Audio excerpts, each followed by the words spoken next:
Math lesson tayo. Ano ang 200 times 111 divided by 1101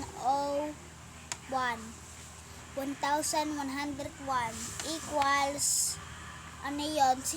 Kung gusto sino mag-anuhan, tumaas ng kamay dito. Ano etong sagot? What is 200 times 111 divided by 1101?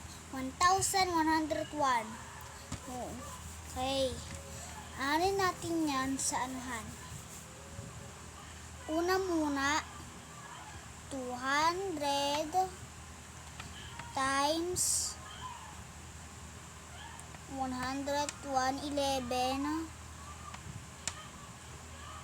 divided by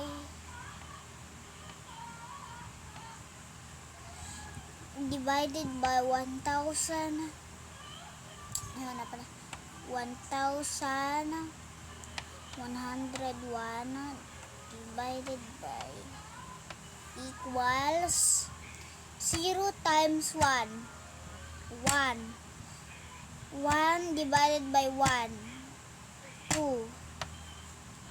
2. Mali. Kasi, skip counting ng 1 to 2. 1, 2. Eh, di 2 na. 0 times 1, 1. Eh, di 1. Kasi, 0. 2 times 1. Eh, di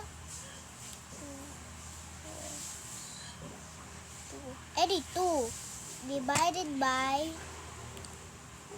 1. Ilan na yung sagot? Edi 4. Tapos edi baba ang 1. Kaya ang sagot natin 140/12. Kung anong mali ko, papalitan natin. Number 2, example pala, example na naman.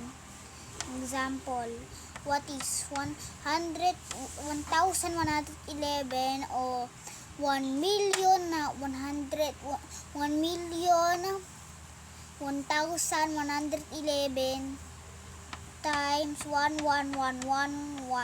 Puro 1111, hindi natin anuhin. 111. Goodbye guys for exampling session on math. So see you guys later. Bye.